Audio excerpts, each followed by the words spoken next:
Labadiena, čia Kauno dienos studija ir šiandien mūsų studijoje vieši Dalius Stankevičius, viešosios įstaigos Skirtingos spalvos įkūrėjas, su kuriuo pirmiausia pasisveikinsime. Labadiena. Labadiena.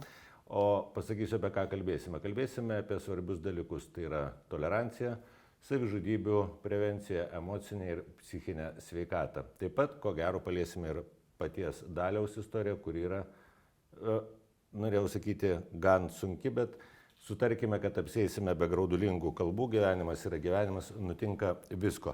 Tai iš eilės rytoj, tai yra lapkričio 16 dieną, vyks renginys, o kas viduje. Taip. Tai kas tingi žiūrėti, anonsuojam renginį, paskui pakalbėsime plačiau. Daliau, kas ten bus ir kur tai bus? Tai renginys, o kas viduje, yra apie toleranciją, apie emocinę sveikatą ir savižudybių prevenciją. Tai mes kartu Skirtingų spalvų iniciatyva su Kauno miesto visuomenės sveikatos biuru organizuojame renginį, kuris būtent yra skirtas šio miesto jaunimui, tai yra moksleiviams, studentams, bet žinoma, mes renginėje laukime kiekvieno, kuris nori tiesiog sužinoti apie emocinę sveikatą, daugiau informacijos, apie savižudybių prevenciją, nes mes greičiausiai sutiksim, kad, kaip jūs ir minėjote, gal apsieikime be graudulingų kažkokių temų, bet savižudybių prevencija pats kaip temos žodis. Gali būti graudulingos, kalbos, kad nebūtų graudulingos. Tai pati savižudybė, mes dažniausiai nuo jos labai bėgame ir šio žodžio dažnai bijome. Tai man atrodo, kad kalbėti bendrai apie vertybės, apie mūsų emocinę sveikatą mes dažniausiai pamatus pastatome vaikystėje. Tai būtent kalbėti su jaunimu šiomis temomis, manau, būtina ir privaloma ir aš labai džiaugiuosi, kad mes tai galime daryti. Kur vyks? Vyks Vytauto didžiojo universiteto didžioji salė. Tai čia šalia. Čia prie Vienybės aikštės. Valandą paminėjome jau? Nuo 13 valandos iki 4 valandos. Nuo 1 iki 4, paprastai tariant. Kas moderuos, kas dalyvaus? Aš pats moderuosiu, dalyvaus profesorė ir psichologė, tikrai visiems gerai žinoma Nida Žemaitienė. Mes kartu su ja kalbėsime būtent apie mitus, kurie yra susijęs su emocinė sveikata. Taip pat turėsiu pokalbį su prekės ženklo priklausomi nuo sporto įkūrėjumi Noimi Berlinsko, kuris šiaip yra žinomas kaip sveikatingumo treneris, motivatorius. Ir tikrai jau ne 1,000 žmonių įkvėpęs pakeisti savo požiūrį į gyvenimą. Na ir kaip sakoma, renginiai be muzikos, tai taip pat bus ir Manto Bendžiaus akustinis koncertas. Tai laukia tikrai gražus renginys. Savižudybių prevencija ir emocinė sveikata mums spinduliuoja būtent žalią spalvą. Tai tikrai lapkričio 16 Kaune netruks tos būtent žalios spalvos. Gali ateiti visi norintys, įėjimas nemokamas visiškai. Pasidėti, pasiklausyti, pabendrauti ir išsinešti svarbiausiai jums reikalingos informacijos. Ok.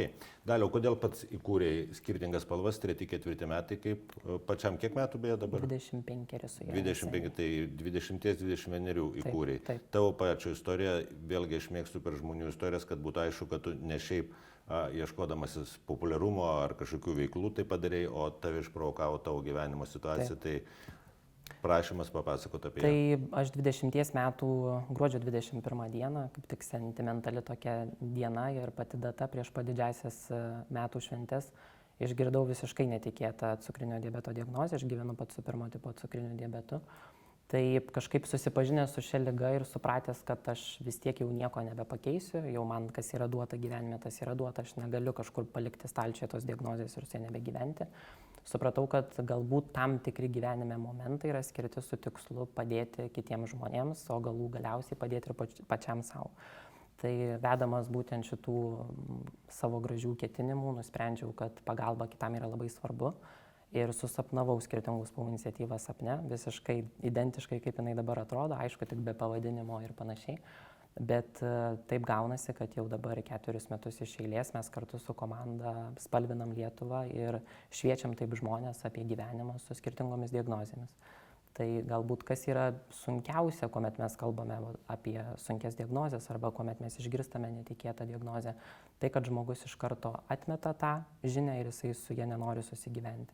Tai mūsų tikslas yra mažinti socialinę atskirtį pačio žmogaus su tuo draugu vadinamoju diagnozė ir tiesiog bandyti jį greičiau suartinti, kad gyvenimas su liga tai tikrai nėra kažkoks tamsus, viskas priklauso nuo mūsų, kas mūsų viduje yra ir kas pas mus slypi.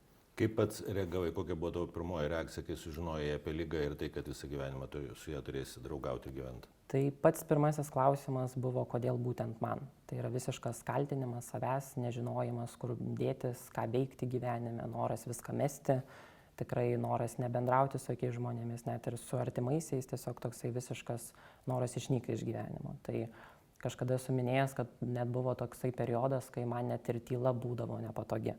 Tiesiog aš pats su savimi nesijaučiau jaukiai, nes tiesiog nesuprasdavau, kas vyksta su mano kūnu, su mano emocijomis. Tai man atrodo, gal ta pati reakcija ir pirmoji buvo, kodėl būtent man ir kaltinimas jau paties savęs, ką aš blogo padariau, kad man atsiuntė iš aukštai tokią žinią. Nors šiaip nieko blogo nepadarė, tai buvo gripo komplikacija greičiausiai ir ne išprovokavo šią ligą. Cukrinis diabetas atsiranda iš labai daug kompleksinių sąlygos veiksnių, kalbant jau iš medicininės pusės. Tai gali būti ir gripo komplikacija, tai gali būti, nežinau, herpes viruso komplikacija, tai gali būti genetinis visiškai faktorius, bet mano atveju genetikos faktorė visiškai nebuvo jokių galimybių, todėl kad giminėje aš neturiu jokių absoliučiai giminaičių, kurie serga cukriniu diabetu, tai aš, kaip ir sakau, esu toksai pirmtakas būtent šioje vietoje. Tai cukrinis diabetas net ir būna, kad žmonės gimsta jau iš karto su defektu kasos ir kažkas iššaukia tą defektą gyvenime. Tai gali būti ir mūsų emocinės kažkokios patirtys, tai gali būti ir perdegimas nuolatinis, skubėjimas visur. Ir kada mes tik tai suprantam apie tai, kad galbūt reikia sustoti, tik tai tada, kai kažkas įvyksta.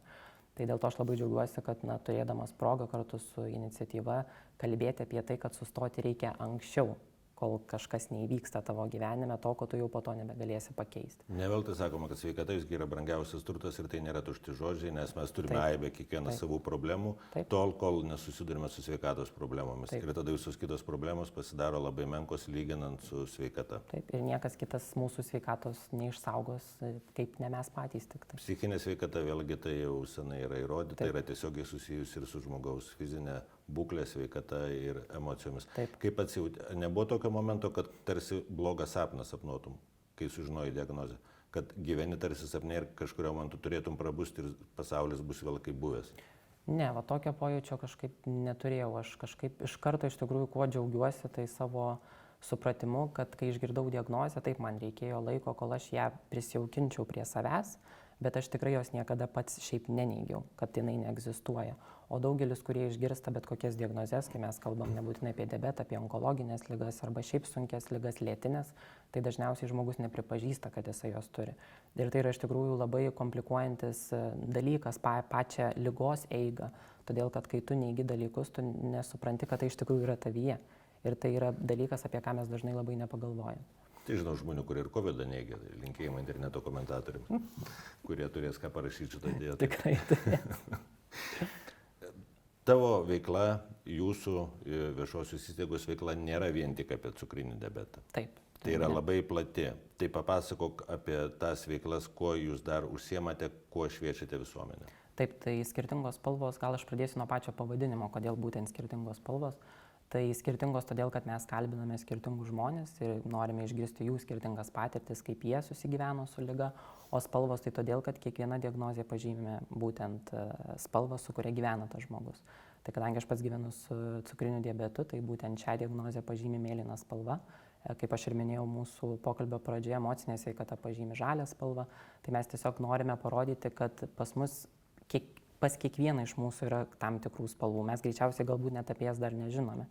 Tai mūsų būtent pagrindinė misija ir ta vizija iniciatyvos yra, kad socialinės atskirties mažėjimas būtų matomas Lietuvoje. Ir aš tikrai žinau, kad labai galingas vaistas tarp žmogaus santykių yra kalba ir kalbėjimas, nes žodis tikrai irgi labai gydo, ne tik veiksmai, bet taip pat ir žodis. Kaip ir žodis gali sužeisti, taip pat žodis gali labai ir išgydyti. Aišku, visą laiką yra lengviau žodžiu sužeisti kitą, negu jį išgydyti žodžiu, bet šie dalykai yra labai abudu tapatus. Tai mūsų iniciatyva ne tik kalbina žinomus žmonės, ne tik kalbina žinomus bendruomenių žmonės, kurie gyvena su tam tikromis ligomis, bet mes siekiame pakeisti ir pačios visuomenės požiūrį į tam tikras temas, apie kurias mes kalbame. Bet apie visuomenės požiūrį pats susidūrė irgi su, aš skaičiau tavo istoriją. Taip. Gan keistu, mane nustebino, nes cukrinis diabetas, tu papasakok, kokių reakcijų susilaukiai į savo ligą? Tai gal tokia labiausiai populiariausia reakcija ir mitas, kuris susijęs su cukrinio diabeto diagnoze, tai yra tai, kad žmonės suserga valgydami daug saldumynų. Tai tikrai taip nėra, aš mėgstu ir pasmaližiauti, ir tortus valgyti, ir viskas tikrai yra įmanoma, svarbiausia balansas šioje ligoje. Taip pat, aišku, visą laiką yra nemalonu, kai žmogus yra suaugęs, jau yra nemalonu išgirsti, kad tu esi narkomanas, todėl kad vis tiek tu leidėsi su insulino švirkštu į pavadį insuliną, kad jis tau padėtų tiesiog gyventi. Tai aš visą laiką tokiuose situacijose atsisuku jaunus žmonės, tai yra jaunimą, tai yra į mokinius, studentus, kurie universitete ar mokyklose bijo susileisti insulino viešose erdvėse, nes jie žino, kad tiesiog po to ateis patyčių kažkokia gausa. Tai taip pat diabetu sergantys žmonės gyvena su sensoriais, kuriuos mes esame įsisegę į savo dešinę ir kairę ranką. Tai man tekė sulaukti net ir tokių replikų, kad aš su Wi-Fi'aus jutikliu esu rankoje. Tai aišku, aš į tai žiūriu kitaip, kitomis akimis, bet sakau, atsigrėžiu visą laiką jauną žmogų, kuris išgirdęs šitą dalyką, jis nepasijuokė iš šitos situacijos greičiausiai, bet gal puola į kažkokią destrukciją savęs. Tai jo, tų tokių istorijų yra buvę ir oro uoste yra buvę, kadangi vaikščioju su insulino pompa, tai yra tokių atvejų, kai pagalvoja, kad ten yra bomba, o ne pompa. Tai tokių kuriozinių situacijų yra įvykę, bet kaip sakau, eini per gyvenimą, jas pasižiūri galbūt kitų kampų ir pabandai išugdyti tą žmogų, išugdyti jo supratimą į tą ligą ir taip edukuoja. Kaip ir šis pokalbis, tai yra irgi edukacija, bet kokiu atveju. Be jokios abejonės. Ir jaunam žmogui ir šiaip tam pasaulyje daug visokių kampų aštrių yra ir jeigu dar jisai sulaukia patyčių dėl to, kas jam ir taip yra sunku, pašaipų dėl jo ligos, tai turėtų būti velniškai skausmingas, galvoju.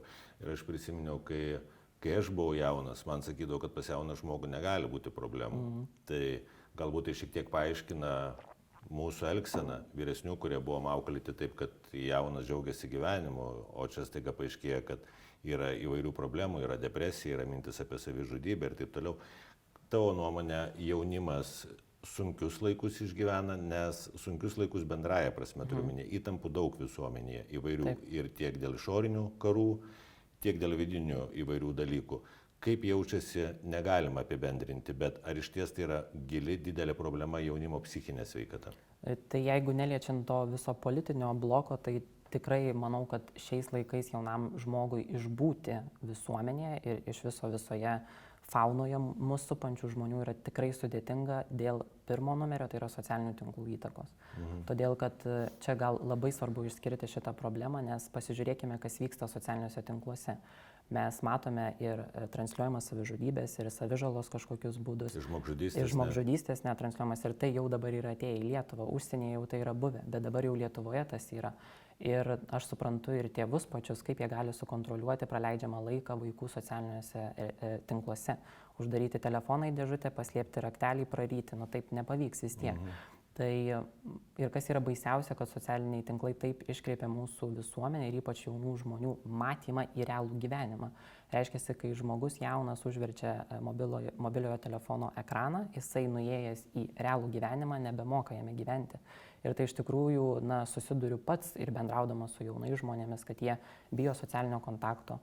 Jie bijo bendrauti, jie bijo pradėti pokalbį, jie tiesiog praranda socialinius įgūdžius realius, kurie yra reikalingi gyvenime.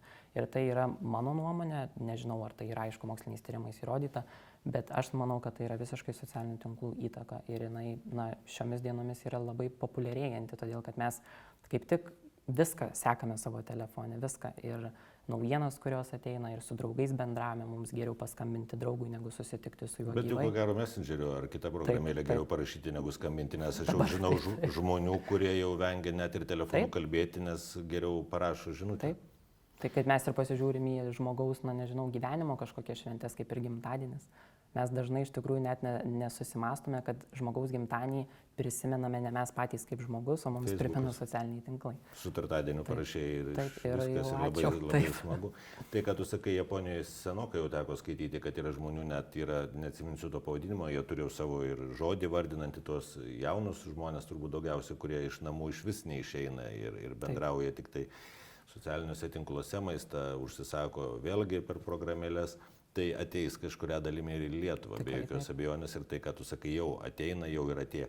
Ar yra kažkokių receptų? Receptų paprastai nebūna visų vieniems bendro recepto, bet kaip su tuo tvarkytis, kaip padėti jauniems žmonėms? Aš atsimenu pokalbį su profesoriumi Martynu Marcinkevičiumi, tai jis yra psichologas irgi žinomas tikrai Lietuvoje. Aš jo irgi uždaviau panašų klausimą ir jisai atsakė, kad pagrindinis dalykas, tai socialiniai tinklai nėra vien tik tai blogis. Ten tikrai tu gali rasti ir interneto erdvėje geros informacijos. Taip. Svarbiausia, ką tu tame socialinėme tinkle veiki ir kiek tu laiko jame užtrunki. Tai jeigu jaunas žmogus jisai pamato, kad jisai 3, 4, 5 valandas be sustojimo praleidžia socialinėje erdvėje ir nuo to kenčia, nežinau, jo pasiekimai moksle, jo pasiekimai asmeninėme gyvenime, nes tikrai dabar dažniau, koks tavo yra hobis, kompiuteriniai žaidimai. Tai yra irgi tikrai labai dabar opi problema, tai yra priklausomybės nuo kompiuterinių žaidimų. Tai mano gal toksai būtų patarimas jaunam žmogui pagalvoti ir iškelti savo klausimą, ar aš tai, ką praleidžiu socialinėje erdvėje, ar aš gaunu kažkokią tą naudą didesnį, negu aš padaryčiau namų darbus, negu aš išeičiau susitikti su draugu, negu aš išeičiau pažaisti krepšinį, negu aš išeičiau pažaisti futbolą, ar tiesiog praleisti laiką su šeima. Nes mes dažnai socialinėje erdvėje praleisdami atimame iš tikrųjų laiką su savo brangiausiais žmonėmis, tai yra su šeimos nariais. Ir aš labai rekomenduočiau pasiekti savo psichinę būseną. Taip. Jeigu jauti susierzinimą vakare, ilgiau pabuvęs telefone ar kompiuterėje, tai vadinasi, brolytis, sesytė, jau tu viršį tą laiką, jau tave erzina tie komentarai, jau tu pats įsiveli beprasmės diskusijas, jau tu pavydė tam, kuris fotkės kelia iš Tailando, Balio ar dar kažkur, tai nusipirko automobilį ir taip toliau. Padėk į šoną tą daiktą, susitik su draugais, išeik į gatvę. Ir čia mes kalbam apie gatvę. Garsusis Islandijos pavyzdys, jaunimo užimtumas, kalbam apie narkomaniją, alkoholizmas jau ne tiek laimė aktualu, bet nelaimė narkomanija aktualu, ar ne? Tos Islandijos idėjos 20-30 metų turėjo būti įgyvendintos, neįgyvendintos, kalbomis įgyvendinamos, didelių vilčių nedėčiau, bet narkomanija.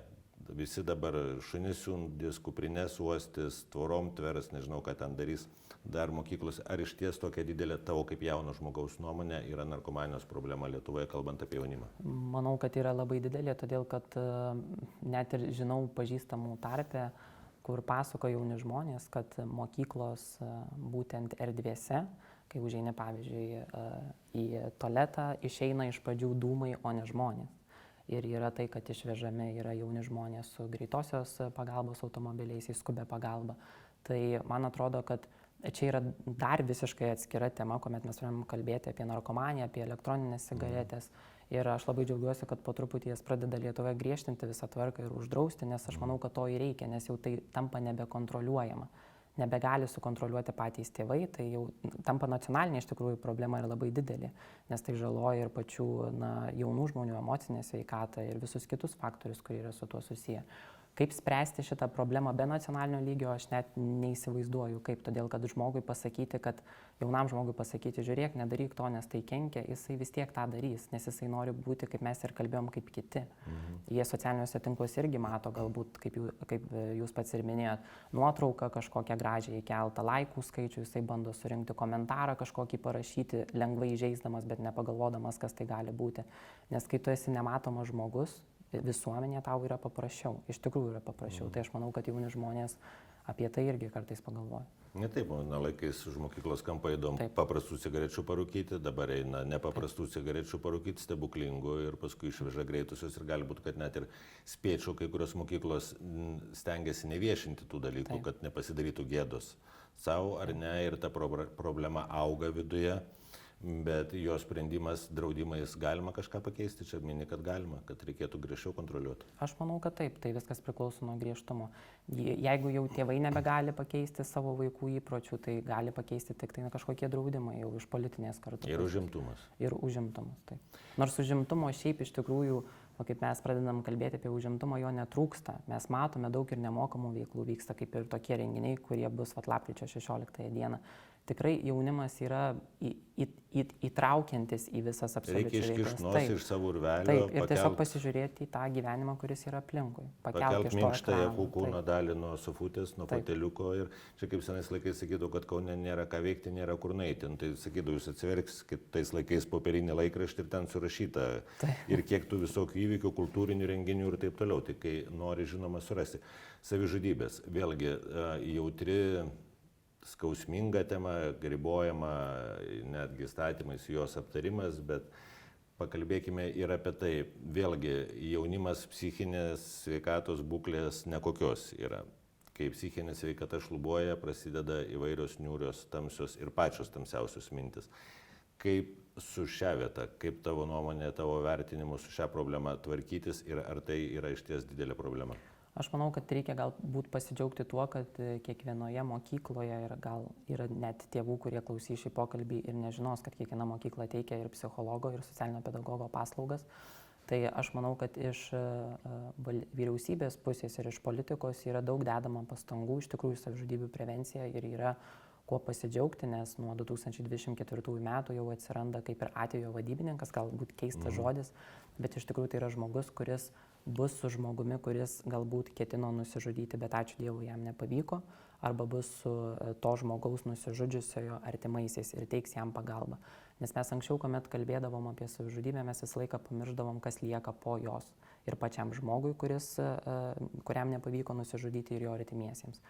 Tai kalbant apie jaunimą, tai yra dar sudėtingesnė situacija, todėl kad kiekvienas atvejis šiaip yra individualus, kalbant apie savižudybę. Ir ką reikia būtinai paminėti, kad mūsų kiekvieno piliečio pareiga yra visų pirma suprasti, kad kiekviena savižudybė yra per daug, o visų antra yra auksinė pamoka išbūti prie to žmogaus. Jeigu mes jau pradedam matyti, kad žmogus galbūt kalba apie ketinimus nusižudyti, tai nebūtinai tiesioginė kalba, dažniausiai tai ir būna užslėpta po tam tikrais žodžiais. Bet mes turime visą laiką prie jo išbūti, nebijoti jo paklausti, kaip tu šią akimirką jautiesi. Ir tiesiog mums patiems reikia viduje galbūt sukaupti tos drąsos, žengti tą žingsnį ir paklausti tiesaus klausimo, ar tu galvoji apie savižudybę. Ir tikrai yra begalės gražių istorijų, kai tu ištari šį klausimą, ar tu iš tikrųjų galvoji apie savižudybę, žmogus po kiek laiko nusprendžia, kad jis nori gyventi. Ir man atrodo, ta išgelbėta gyvybė yra mūsų kiekvieno absoliučiai siekis tą dalyką gyvenime įgyvendinti. O tuos, kurie apninka niūrios mintis, labai rekomenduočiau nepamiršti, kad yra nemokami pagalbos telefonai, linijos jaunimo, vaikų ir taip toliau. Psichikos sveikatos centrai, ką reikia būtinai irgi paminėti, kurie suteikia pagalbą. Kiekviena savivaldybė juos turi.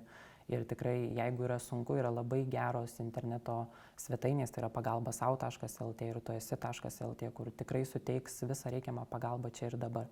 Paskambinti, pasikalbėti, išsikalbėti. Nes tai, kad tu sakai, be jokios abejonės yra labai svarbu, bet yra situacijų, kuomet žmogus jaučiasi likęs vienas šeimoje, konfliktai, nepilna šeima, nėra artimųjų šalia. Ir tuomet nebijot ištiest pačiam savo pagalbos ranką, skambinant, skaitant, žiūrint, galvojant, išeinant į miestą, susirandant draugų, bendraujant, geriant kavą, įsikalbėti, pasišnekėti. Nes tėvai ir vaikai, čia irgi tokia labai plati yra tema, ar ne, bet man toks įspūdis, kad prie užimtumo gyvenimus, ko buvo šitos klišiniai tokie apibūdinimai, bet jie išties yra, tėvai dažnai pamiršta savo vaikus. Na, pamiršta tą prasme, kad aš tau daviau pinigų pietums, tau viskas gerai, man viskas gerai, mokykloje gerai, viso gero, visi savo kambarius, visi savo reikalus, į savo telefonus ir į savo televizorius. Ar ne tas bendravimas, tas ryšys, tas santykis, ne mokytojai, ne socialiniai pedagogai, su visa pagarba jiems tėvai pirmiausia yra tie žmonės, kurie ugdo tą asmenybę ir turi rūpintis jo ne tik fizinę, ne tik batukai, kad būtų ir koinytės, bet ir kad ant širdelės jam būtų viskas tvarkoje. Tai šitą vietą visuomet irgi stengiuosi priminti ir akcentuoti. Galbūt kažkas išgirs žmonės, kurie kalba apie psichinę sveikatą, Šurajevas, Marius Repšys, ar ne, ir jūsų puslapis yra paminėtas. Tai irgi, manau, labai yra svarbu, kad žinomi žmonės sako, ne, pas mane nėra viskas tvarkoje, aš irgi turiu visokių velnių ten galvoje ir tu ne vienas, turiu omenyje tas, kas irgi blogai jaučiasi, kai mato kitų pavyzdžius kalbančius apie tai. Tai va, mes ką su tavimi ir kalbėjom, prisiminiau, kad prieš laidą susitarėm tujintis. Na, aš džiaugiuosi, kad pagaliau prisiminėm taip. Tai ką pats ir minėjai, kad dažniausiai, kai vaikai praleidžia laiką socialinėje erdvėje ir jie mato tos žinomus žmonės, jie ir nori būti tokie kaip jie ima iš jų pavyzdį. Tai aš labai džiaugiuosi ir aišku yra ganėtinai ir sudėtinga tuos žinomus žmonės prikalbinti, atsiverti, ateiti į tokią laidą ir pasikalbėti, nes Ieva Zasimauskaitė, kaip tik su kuria kalbėjom gal prieš 3 metus, yra pasakiusi, kad Daliau būti čia man ir kalbėti su tavimi apie depresiją yra taip, lyg aš sėdėčiau prieš tave nuoga. Ir tai yra iš tikrųjų visiška tiesa, nes tu, jeigu nori padaryti poveikį kalbėdamas tam tikrą temą, tu turi pamiršti viską, apie ką tu nenori kalbėti. Tu turi kaip tik kalbėti apie viską, kas buvo viduje, prisiminti tas emocijas, sugrįžti į tą būseną ir jas taip ištransliuoti. Tai žinomi žmonės, kalbant jaunimui, daro didžiulę įtaką. Ir man yra tikrai labai smagu, kad ir Marius Repšys, ir Indrė Stonkuvienė, ir visiškai mūsų neseniai praėjusi laida apie savižudybių prevenciją su Juste Arlauskaite Džiazu, kuri realiai viena iš pirmųjų mūsų interviu būtent ir užsiminė apie tai, kad jai buvo toks gyvenime etapas, kai jinai nerašė dainų ne dėl to, kad jinai nenorėjo jų rašyti, bet dėl to, kad jinai jų nepajėgė rašyti fiziškai ir emociškai. Tai aš labai džiaugiuosi už juos ir siunčiu linkėjimus, kad jie toliau apie tai kalbėtų, nes iš tikrųjų mes susilaukiam daug laiškų po šitų pokalbių ir iš žmonių, ne visą laiką žinom, koks amžius yra tų žmonių, kurie mums rašo, bet jie sako, man šitas pokalbis atvėrė duris į supratimą, kad aš turiu pasibelsti į duris, atidaryti jas ir užeiti pas psichologą į kabinetą. Ir nieko nėra gėdingo kreiptis pagalbos, visiškai nieko, tai yra kaip tik stiprybė paprašyti pagalbos. Nieko nėra gėdingo bijoti pasikreipti visiškai į nešališką žmogų. Ir vienok mes kalbam apie toleranciją, dar viena jūsų veiklos rūšis, sritis, tai yra žmonės su psichinė negale, ar ne, tai autizmas, Dauno sindromas.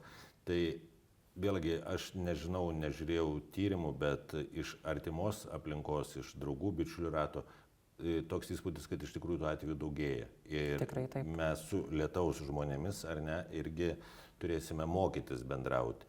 Neįgaliųjų dar integracija, dar viena, bet pradžioje apie psichinę negalę. Ką šioje vietoje matytum taisytino ar ką reikėtų paviešinti? Svarbiausias paviešinimas tai būtų, kad mes turime gebėti ir suprasti priimti kito žmogaus kitoniškumą. Mes kiekvienas esame skirtingas žmogus, kiekvienas turime kažkokių viduje pūlinių, kiekvienas turime kažkokių ir džiaugsmų viduje, bet mes vis tiek esame dienos pabaigoje tas pats žmogus. Lygiavertis, nesvarbu su diagnoze, be diagnozės, politikas, vadovas ar kitoks rango žmogus, mes visi esame žmonės.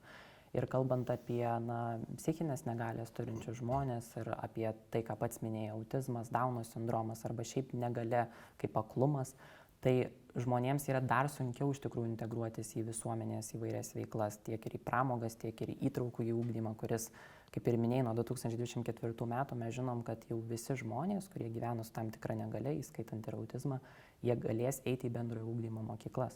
Tai čia yra irgi visiškai atskira tema, pasiruošimo klausimas, pedagogų parengimas ir taip toliau. Bet mes turime suprasti, ir aš labai džiaugiuosi, kad visi rodikliai rodo, kad šie žmonės yra tarp mūsų. Jie nėra kažkur atskirti, jie nėra uždaryti į kažkokį narvelį. Jie yra čia, jie cirkuliuoja aplink mus. Ir čia ir yra ta tolerancija, apie ką mes kalbame.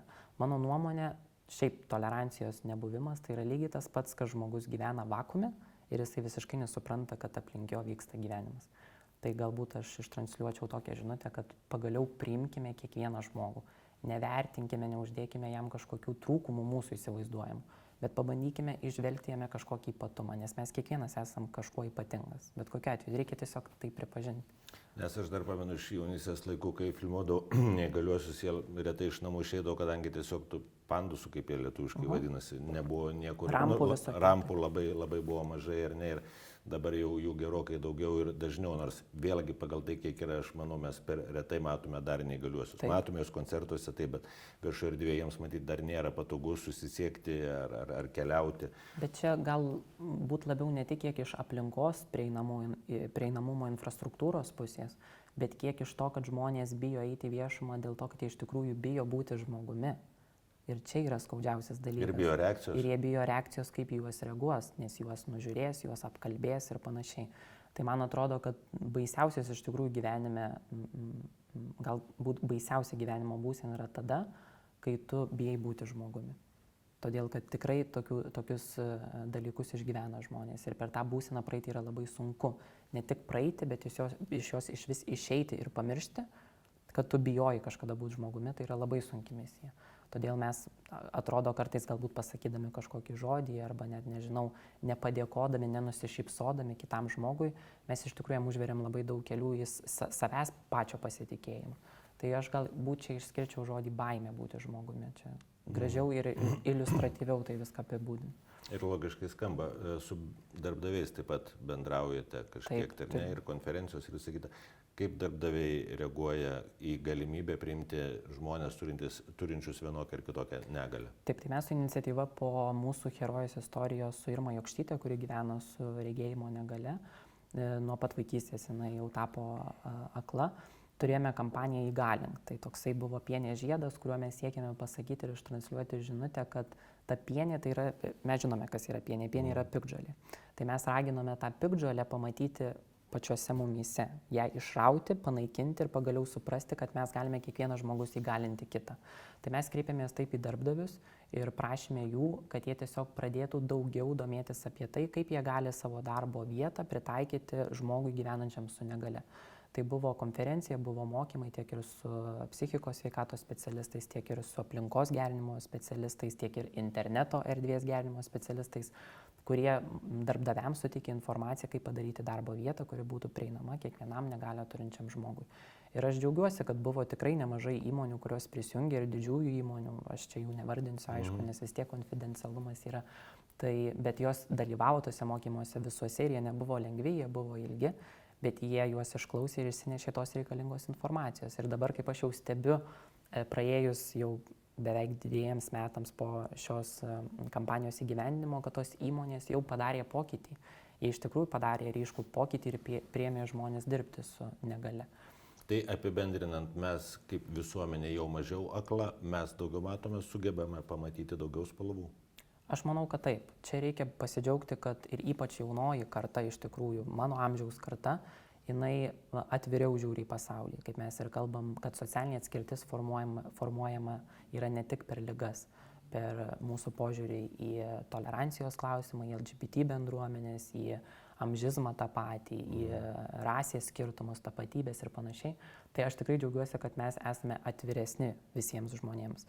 Ir aš labai tikiuosi, kad ta karta, kuri auga, arba mano vaikų karta, jinai bus ta, kuri irgi dar atviriau viską žiūrės ir galbūt nereikės net tokių pokalbių, nes bus tiesiog suprantama, kad kiekvienas žmogus yra lygus. Aš tiek metų laukęs, kada būsime laisvi, laimingi, tolerantiški, tai norėčiau irgi dar sulaukti, kaip atsakai apie savo vaikus. Ir ką noriu akcentuoti, kad iš ties, nekartą esu tą sakęs, esu didžiulis fanas jaunosios kartos ir besąlygiškai ją tikiu. Nes matau, kiek yra šviesių žmonių ir geresnių žmonių, negu kad mes buvome. Taip ir turi būti. Vaikai turi būti geresni už savo tėvus. Ir dar ką noriu pasakyti, kad šita studija visuomet yra atvira žmonėms, tokiems kaip tu, kurie kalba apie toleranciją, apie psichinę sveikatą, apie tai, kas svarbu, apie mūsų jaunimą, apie mūsų vaikus. Tai iš ties yra turtas, kurį turime branginti, tausoti ir juo rūpintis. Tai ačiū už tai, ką darai. Ačiū kad apsilankėjai. Dėkui žiūrėjusiems. Čia buvo Kauno dienos studija ir iki pasimatymo kitą kartą.